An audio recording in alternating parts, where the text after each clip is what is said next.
2020년 5월 30일 유인 우주선이 성공적으로 발사됐죠.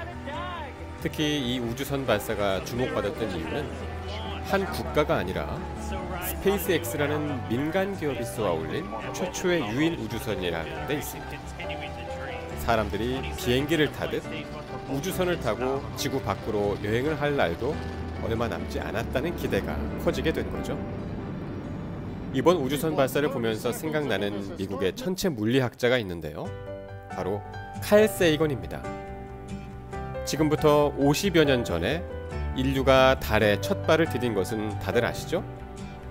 또 우리가 휴대폰으로 셀카를 찍듯 보이저 1호를 이용해서 마치 점과 같은 지구의 모습을 찍은 적도 있는데요. 모두 이 칼 세이건의 노력이 숨어 있습니다. 이번 주 우리가 함께 읽어볼 책은 금성출판사의 드림북스 피플스토리 96권 칼 세이건입니다.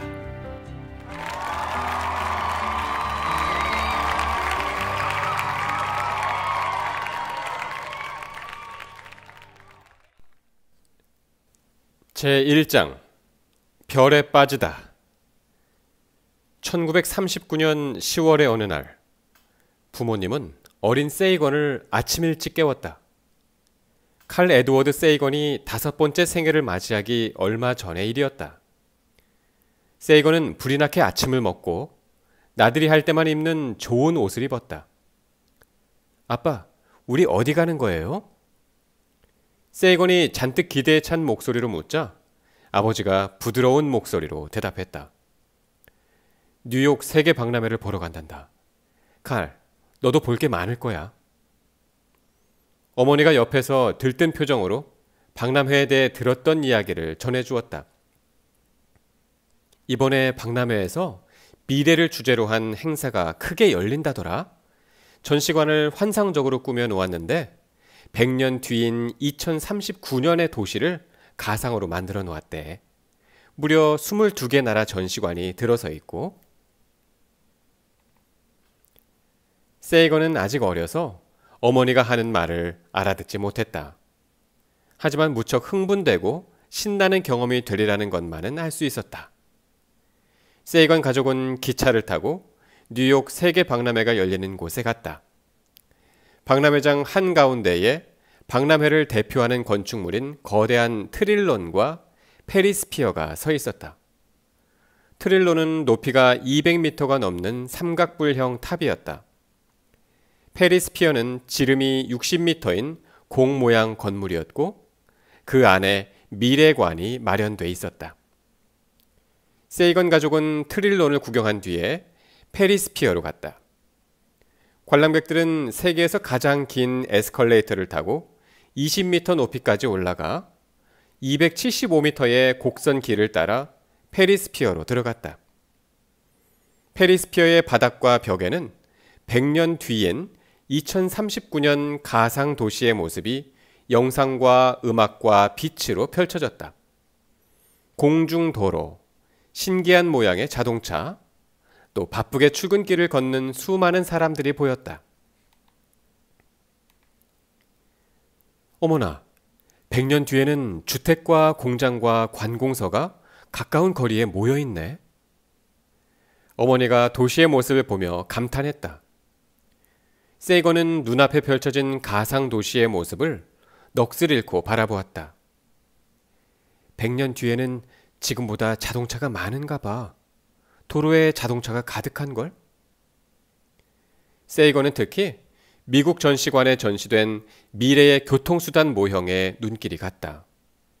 런던까지 로켓 여행을 떠날 수 있는 로켓 항구가 있었다. 세이건이 거대한 로켓 모형에 올라타자 전시관 안내자가 말했다. 현재는 로켓 여행이 불가능해요. 하지만 적당한 연료가 개발된다면 미래에는 로켓을 타고 여행을 떠날 수 있지 않을까요? 세이건은 안내자의 말을 듣고 생각했다. 언젠가는 꼭 로켓을 타고 여행을 하고 싶어. 세이건은 이어서 타임캡슐을 전시한 곳도 구경했다. 타임캡슐은 그 시대를 대표하는 물건이나 기록을 넣어서 후세까지 전해질 수 있도록 땅속에 묻어 보관하는 용기였다. 이 타임캡슐은 어떤 전기회사에서 만든 거야.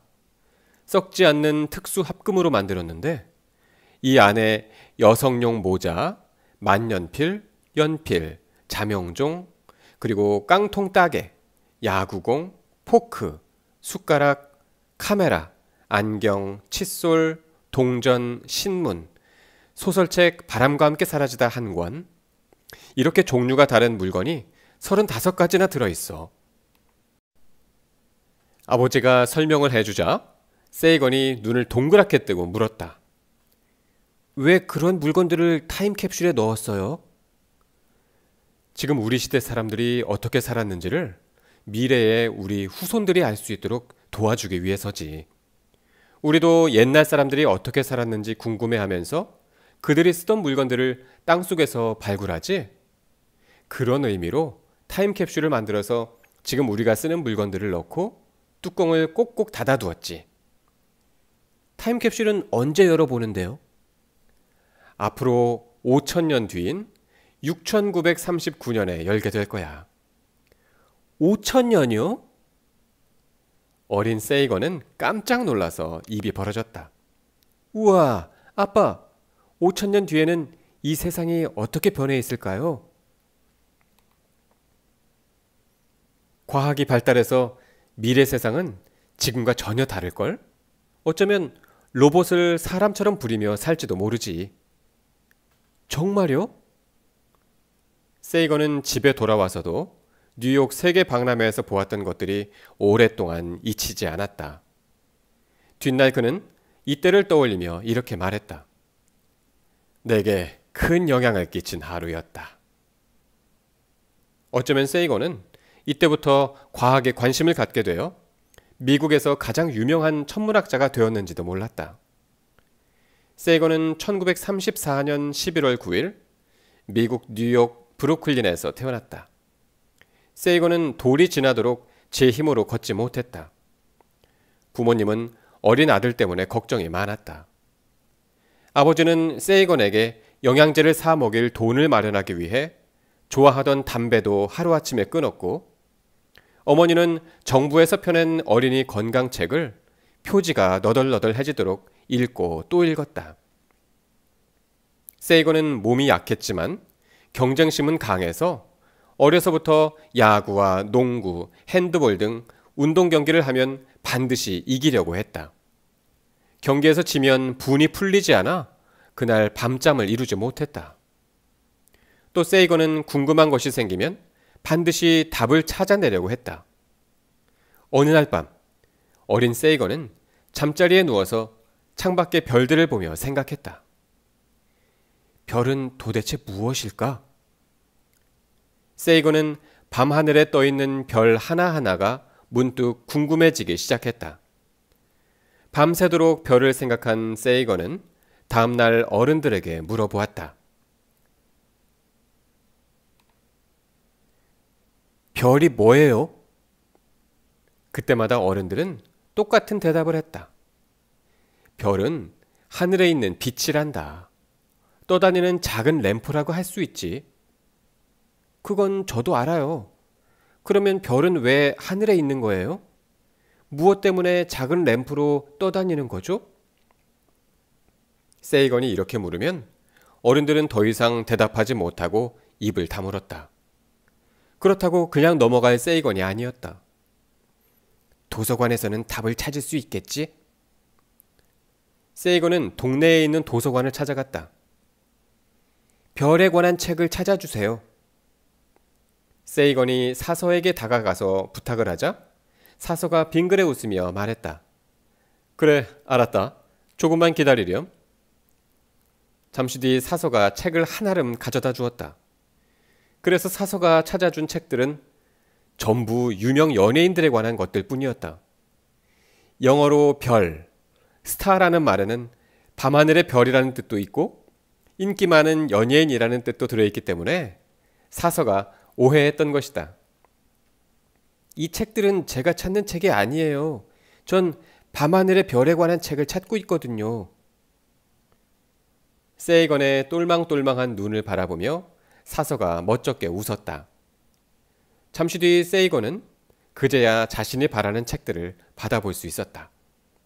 세이건은 별 사진이 박힌 책 표지를 보자 가슴이 두근거렸다. 이 책을 읽으면 별에 대해 배울 수 있겠지? 세이건은 도서관에서 단숨에 책을 읽었다. 책에는 놀라운 내용이 적혀 있었다. 뭐? 별도 태양과 같은 것이라고? 너무 멀리 있기 때문에 떠다니는 작은 램프로 보인단 말이지? 우리 눈에는 빛이 깜빡거리는 걸로만 보이는데, 그렇다면 별은 우리가 사는 곳에서 얼마나 멀리 떨어져 있을까? 우주는 엄청나게 크고 넓은가 봐. 세이건은 이때부터 별에 관심을 갖기 시작했다. 그즈음 세이건은 화성을 배경으로 쓴 여러 공상과학 소설들을 재미있게 읽었다. 마지막 책장을 덮을 때마다 세이건은 이렇게 생각했다. 아, 나도 화성에 가고 싶어. 어린 세이건은 화성에 가려면 어떤 직업을 가져야 하는지 알아보았다. 천문학자가 되면 화성에 갈 수 있는 걸까? 그렇다면 난 꼭 천문학자가 될 거야. 어느 날 세이건의 가족과 친척들이 한자리에 모였다. 그 자리에는 세이건의 외할아버지도 참석했다. 외할아버지는 오랜만에 외손자를 만나자 이렇게 물었다. 너는 자라서 무엇이 되고 싶니? 세이건은 기다렸다는 듯이 대답했다. 저는 천문학자가 되고 싶어요. 천문학자? 그게 무슨 직업이지? 옆에 있던 아버지가 대신 대답했다. 천문학자는 별과 우주를 연구하는 학자예요. 칼이 요즘 천문학에 관심을 갖더니 천문학자가 되겠다는 꿈을 꾸게 되었나 봐요. 천문학자라. 밤하늘의 별만 쳐다보고 있으면 돈을 벌지 못하겠구나. 그럼 뭘 해서 먹고 살 거니? 외할아버지는 천문학자가 돈을 벌 수 없는 직업이라며 다른 직업을 찾아보라고 충고했다. 하지만 세이건은 꿈을 포기할 수 없었다. 그는 꿈을 이루기 위해 용돈을 아껴 망원경을 샀다. 그 망원경으로 밤마다 하늘을 관측하며 이렇게 다짐했다. 나는 아마추어 천문학자야. 이렇게 열심히 별을 연구하면 언젠가 남들에게 인정받는 훌륭한 천문학자가 될 수 있겠지. 세이건은 밤하늘로 망원경을 돌렸다.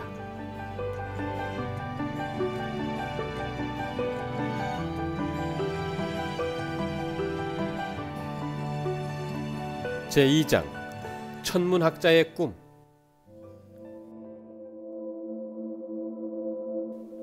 초등학교 시절 세이건은 천문학에 관심을 가지면서 신화의 세계를 자세히 알게 되었다.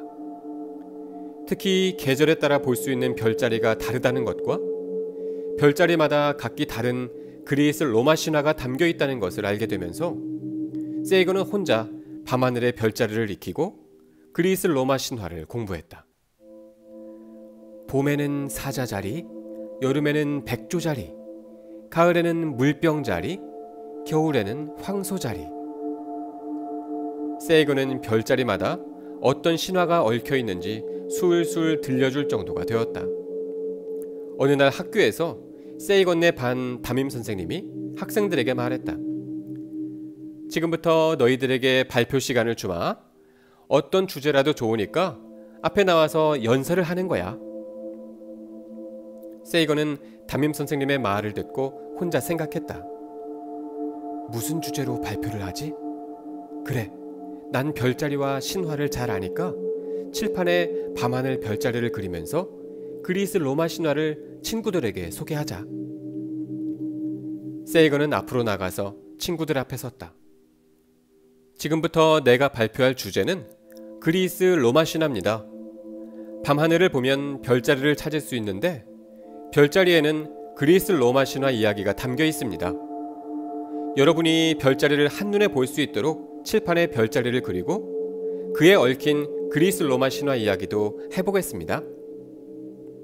세이건은 칠판에 별자리 중 하나인 사자자리를 그렸다. 이 별자리는 사자자리입니다. 봄철 별자리 가운데 가장 찾기 쉽지요. 이 사자는 그리스 로마 신화에 나오는 영웅 헤라클레스와 맞서 싸웠던 맹수입니다. 네메아 골짜기에서 살며 가축은 물론 사람도 잡아먹어 네메아 사람들을 공포에 몰아넣었지요. 세이건은 이어서 큰 사자를 맨손으로 때려잡은 용감한 천하장사 헤라클레스 이야기를 했다. 사자자리뿐만이 아니었다. 세이건은 별자리에서만큼은 이야기 보따리였고 아이들은 넋을 놓고 그가 들려주는 신화 이야기를 들었다. 담임 선생님은 세이건의 이야기를 듣고 속으로 감탄했다. 대단해. 학문에 재능이 뛰어난걸. 좋은 학교에 가서 착실히 공부하면 이 다음에 큰 학자가 되겠어. 담임 선생님은 학교로 세이건의 부모님을 불렀다. 세이건은 재능이 뛰어난 아이입니다. 장래를 위해서 세이건을 공립학교보다 교육 방법이 자유로운 사립학교에 보내는 것이 좋겠습니다. 부모님은 담임 선생님의 충고를 따르지 않았다. 사립학교 학비가 공립학교 학비보다 훨씬 비쌌기 때문이다. 세이건 내 가정 형편은 비싼 학비를 낼 만큼 넉넉지 못했다. 세이건은 학습 능력이 좋아서 몇 학년을 건너뛰었다. 그러다 보니 또래보다 서너 살 어린 나이에 중학교를 거쳐 고등학교에 진학하게 되었다. 그 무렵 세이건의 집은 살림이 조금 나아졌다. 아버지가 다니던 회사가 사업이 잘 되면서 뉴저지주에 새로운 공장을 지었는데 아버지가 그 공장의 지배인으로 승진했기 때문이다. 1948년에 세이건의 가족은 뉴저지주로 이사했다. 그러면서 세이건은 뉴저지주에 있는 고등학교에 다니게 되었다. 세이건은 고등학교에서 배울 것이 별로 없다고 느꼈다. 그 중에서도 과학 과목은 자신이 미리 공부한 것이라서 다 아는 내용이었다. 세이건에게는 평범하고 답답한 고등학교 시절 3년이 감옥에 갇혀 지내는 것처럼 아무 의미 없게 느껴졌다. 그는 교장 선생님의 이름을 따서 학교를 콘웨이 수용소라고 불렀다. 세이건은 학교 수업보다 독서에서 많은 것을 배웠다. 그 시절 그가 즐겨 읽던 책은 아서 클라크, 줄리언 헉슬리, 아서 에딩턴, 제임스 진스 등 영국의 대중과학 저술가와 레이철 카슨, 조지 가모, 사이먼 뉴컴 등 미국의 대중과학 저술가가 쓴 책들이었다. 세이건은 책을 되풀이해서 읽으며 과학의 세계에 깊이 빠져들었다. 세이건은 뉴컴이 쓴 일반 천문학에서 특히 감동을 받았다. 그는 책에서 다음 구절을 발견하고 밑줄을 쫙 쳤다. 화성에는 생명체가 존재하는 것으로 보인다. 몇 년 전만 해도 이런 발언은 공상으로 여겨졌다. 하지만 지금은 대체로 사실로 받아들여진다. 세이건은 가슴이 뛰었다. 그래, 화성에는 생명체가 있어. 내가 천문학자가 되려는 것도 이런 사실을 밝혀내기 위해서야. 세이건은 고등학교 2학년 때 생물 선생님에게 어떤 천문학자 이야기를 들었다. 하버드 대학교에는 할로 셰플리라는 유명한 천문학자가 있단다. 그가 먹고 사는 걱정 없이 학문 연구에만 전념할 수 있는 것은 하버드 대학교에서 월급을 받기 때문이야. 세이건은 이 이야기를 듣자마자 그동안 가졌던 모든 고민이 사라지는 것을 느꼈다. 어둠 속에 있다가 빛 가운데로 걸어 나온 기분이었다. 외할아버지는 내게 천문학자는 돈을 벌지 못하니까 꿈을 접으라고 하셨지. 하지만 천문학자가 된다고 해서 먹고 살 길이 아주 없는 게 아니야. 셰플리는 하버드 대학교에서 월급을 받는다잖아. 유명한 천문학자가 되면 충분히 먹고 살 수 있어. 세이건은 천문학자의 길로 가는 것에 자신감이 생겼다. 이제 꿈을 향해 한 걸음 또 한 걸음 나아가면 되는 것이다. 부모님은 세이건이 천문학자가 되는 것을 반대했다. 아버지는 세이건이 자기처럼 의류 회사에서 일하기를, 어머니는 어려서부터 피아노를 배워온 세이건이 피아니스트가 되기를 바랐다. 세이건은 자신의 꿈과 부모님의 바람이 부딪히자 어찌해야 할 바를 몰라서 고민에 빠졌다. 그래서 자신의 고민을 담은 편지를 써서 유명한 천문학자들에게 보냈다. 부모님이 제가 천문학자가 되는 것을 반대해 고민입니다. 물론 저는 부모님을 설득해 천문학자의 길로 나아갈 것입니다. 그런데 궁금한 점이 있습니다.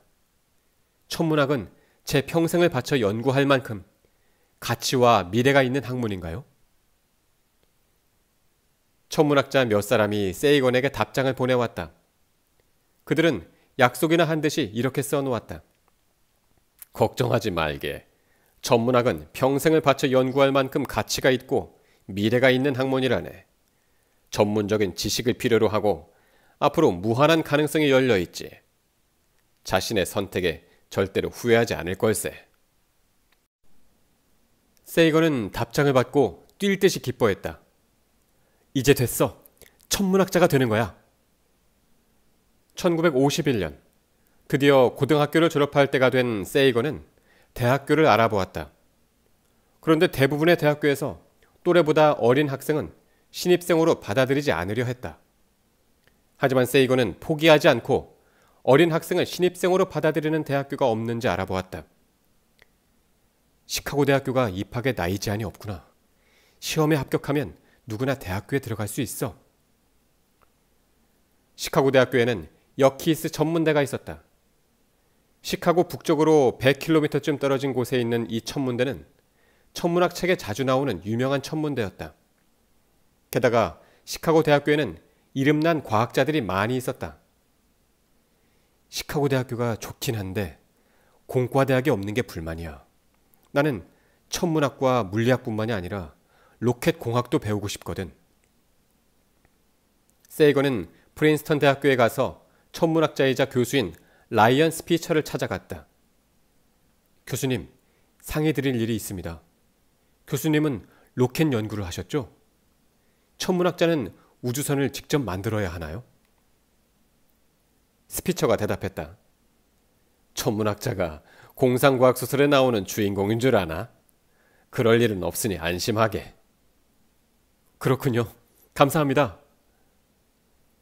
세이건은 망설임 없이 시카고 대학교에 지원했고 1951년 가을에 17살이라는 어린 나이로 대학교에 입학했다.